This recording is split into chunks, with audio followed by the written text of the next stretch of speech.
Hello दोस्तों, कैसे हो आप सभी। स्वागत है हमारे YouTube channel math with class. तो बने रहिएगा वीडियो के अंत तक, क्योंकि मैं आज पढ़ाने वाला हूं आप लोगों को अनुपात एवं समानुपात से संबंधित बहुत ही महत्वपूर्ण प्रश्न।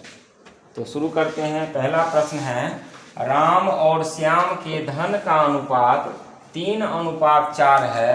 यदि राम के पास 450 रुपया हो तो श्याम के पास कितने रुपए हैं।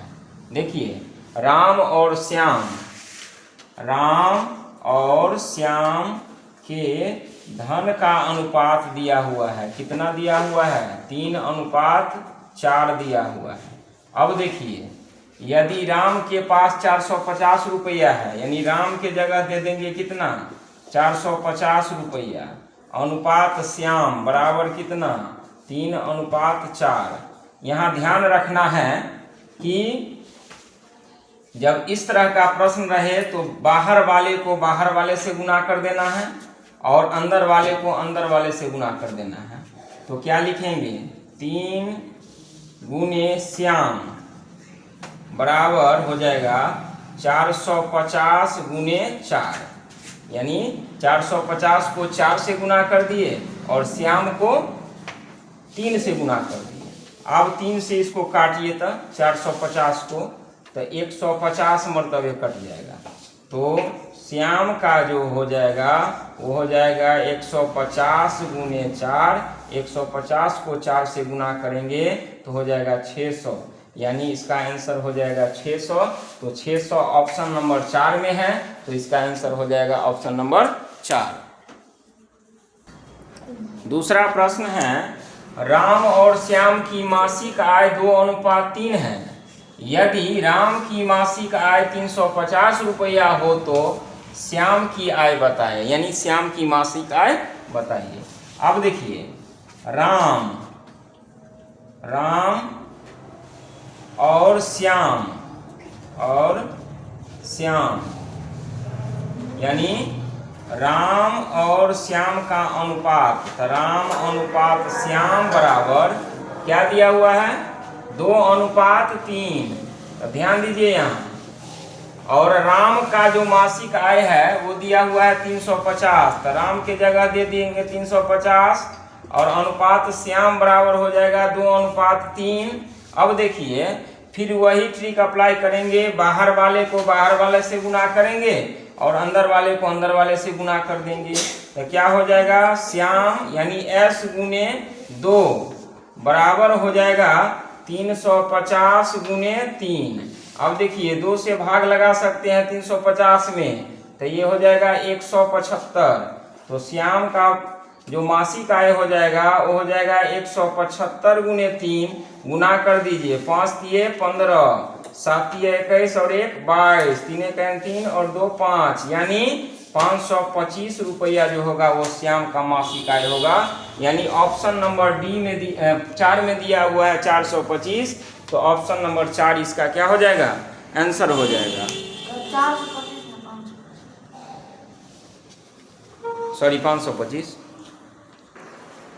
तीसरा प्रश्न है, दो संख्याओं का अनुपात 4:3 है। यदि एक संख्या 48 है तो दूसरी संख्या ज्ञात करें। मान लीजिए कि दूसरी संख्या है x, तो एक संख्या 48 है, यानी 48 अनुपात x का जो वैल्यू है वो है 4:3। क्योंकि दूसरी संख्या को x माने हैं, तो पहली संख्या है 48, तो 48 अनुपात दूसरी संख्या यानी x बराबर 4:3। फिर वही घिसा पिटा रूल अप्लाई करना है। अंदर वाले को अंदर वाले से गुना करना है और बाहर वाले को बाहर वाला से गुना करना है। तो क्या हो जाएगा?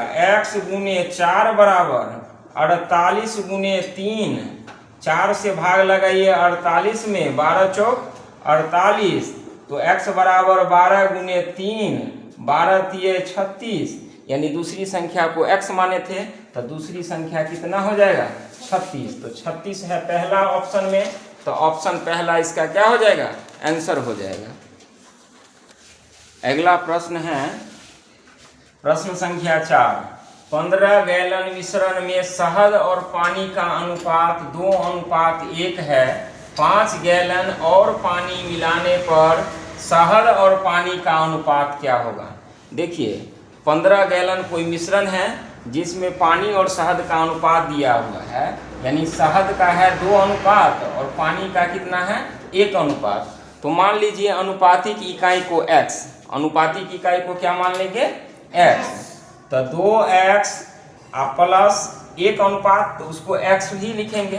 तो 2x प्लस 1x दोनों मिल करके कितना गैलन? 15 गैलन। कितना गैलन? 15। तो 2x में x को जोड़ेंगे तो कितना हो जाएगा? 3x बराबर कितना हो जाएगा? 15। 3 से भाग लगाइए 15 में, तो 3 पंचे 15। x का वैल्यू कितना हो गया? 5 हो गया। यानी यहाँ देखिए शहद जो है यानी हनी जो है वो है 2 अनुपात, तो 1 अनुपात का वैल्यू 5 है, तो 2 अनुपात यानी 2 × 5, तो कितना हो जाएगा? 10 लीटर। कितना हो जाएगा? 10 लीटर। अब देखिए कहता है 10 लीटर नहीं 10 गैलन। 10 गैलन क्या हो जाएगा? शहद हो जाएगा। अब हमको पानी का पूछ रहा है, तो वाटर का अनुपात कितना है? 1 अनुपात, तो 1 अनुपात का वैल्यू कितना आया है? 5 गैलन। तो क्या हो जाएगा? 5 गैलन। अब कहता है कि 5 गैलन पानी और मिला दिया जाए।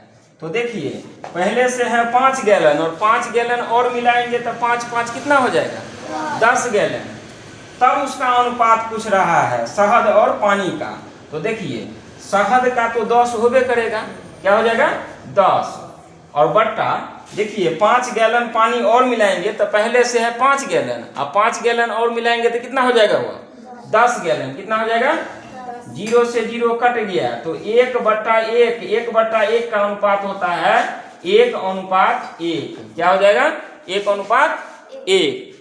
चलिए अगला प्रश्न है, तो इसका आंसर हो जाएगा पहला ऑप्शन में दिया हुआ है 1:1, यानी पहला ऑप्शन इसका आंसर होगा।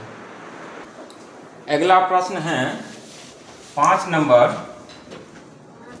20 किलोग्राम गेहूं में कितना चना मिला दिया जाए कि मिश्रण में गेहूं और चना का अनुपात 4:3 हो जाए? देखिए यहाँ 20 किलोग्राम गेहूं दिया हुआ है, यानी और उसमें कितना चना मिलाने पर उसका मिश्रण का जो अनुपात होगा वह 4:3 हो जाएगा। तो देखिए व्हीट और ग्राम का जो वैल्यू दिया हुआ है, यानी व्हीट अनुपात ग्राम, यानी गेहूं अनुपात चना का अनुपात जो दिया हुआ है वो दिया हुआ है 4:3। 4:3। अब देखिए गेहूं व्हीट का जो वैल्यू है वो कितना है? 20 किलोग्राम है। 20 किलोग्राम, तो 20 अनुपात ग्राम यानी चना बराबर 4:3। अब देखिए फिर पुराने ट्रिक पे चले जाएंगे, बाहर वाले को बाहर वाले से गुना कर देंगे और अंदर वाले को अंदर वाले से गुना कर देंगे, तो क्या हो जाएगा? G × 4 यानी ग्राम × 4 बराबर 20 × 3। अब देखिए 4 से भाग लगाइए 20 में, तो 4 पंचे 20, यानी G बराबर हो जाएगा 5 × 15। तो G मतलब ग्राम, ग्राम मतलब चना, तो चना का जो वैल्यू होगा वो हो जाएगा 15 किलोग्राम, यानी 15 किलोग्राम दिया हुआ है ऑप्शन नंबर 3 में। तो ऑप्शन नंबर 3 इसका क्या हो जाएगा? आंसर हो जाएगा। तो यह वीडियो कैसा लगा? अच्छा लगा होगा तो लाइक कीजिएगा, अधिक से अधिक शेयर कीजिएगा, और अभी तक हमारे YouTube चैनल को सब्सक्राइब नहीं किए हैं तो सब्सक्राइब जरूर कीजिएगा, क्योंकि प्रत्येक नया वीडियो का नोटिफिकेशन आप लोगों तक आसानी से पहुंच सकेगा और मैथ आप लोग बहुत ही आसान तरीका से समझ सकेंगे। फिर मिलते हैं दूसरे वीडियो में।